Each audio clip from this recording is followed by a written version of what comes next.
Hello, and welcome to this zTPFGI demonstration. This demonstration is of zTPFGI's DF Insight facility. DF Insight is mainly used to view and edit the SWUSA details and the data for the respective SWUSA.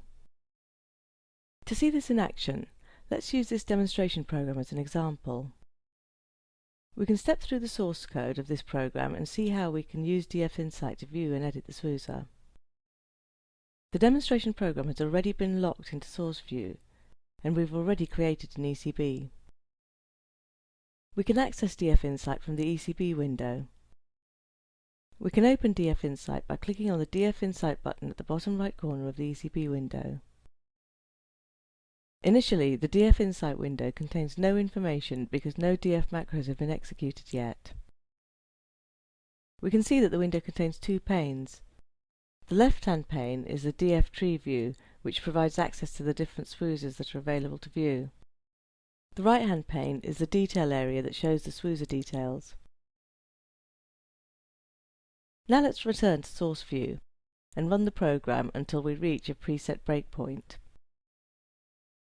We've stopped just after executing these two lines, which open GR25SR and GR28SR. Let's see how this looks in DF Insight.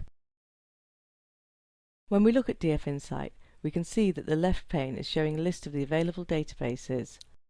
The green arrow indicates the current working database. We can click on a database of choice to view the respective SWUSA.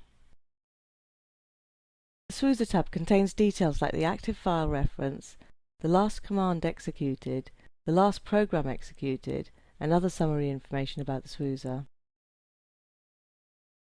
At the moment, we're not showing any data or space allocated for the SWUSA, so let's add some data to the GR28SR.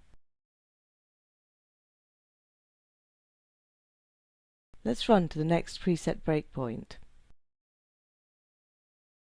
This time we've stopped just after having executed these dbread commands. Now let's take a look at how DF Insight shows this change. As you can see, the data column shows that there is data for GR28SR, and a data tab is now available in the right-hand pane. We can look at the current database's data by clicking on the Data tab, or if we need to, we can make a database current and access its data all in one step by double-clicking the data icon in the left-hand pane. The Data tab contains the displacement, size, key, and data for each LREC. The arrow mark in the row indicates the current LREC, and the pencil mark indicates the record that is currently editable so that we can customize the data if we need to.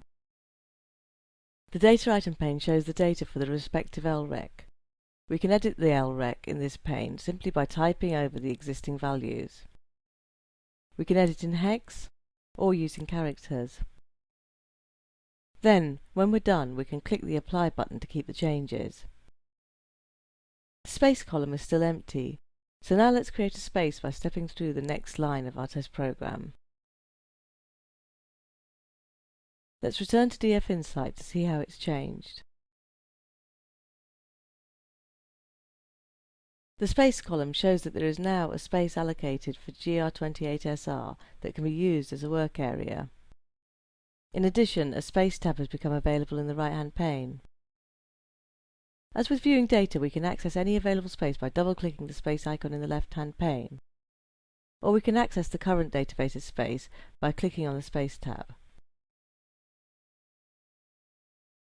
As with the LREC editing pane, we can make changes to the space simply by placing the cursor where we want to edit and typing in the new values. As before, we can do this in hex or using characters. We can apply the changes by pressing Enter.